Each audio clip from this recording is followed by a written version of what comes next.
霧ヶ峰気持ちいいの作り方、先読み運転夏編。ふと気がつくと暑い時ありませんか？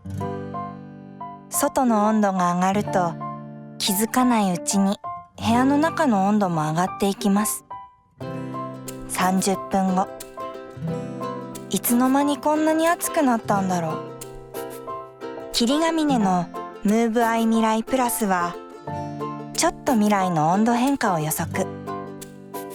窓際の温度変化に反応して暑くなる前に涼しい風を送ります。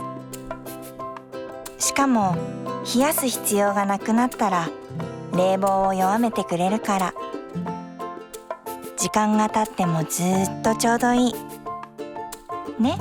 未来まで快適でしょ。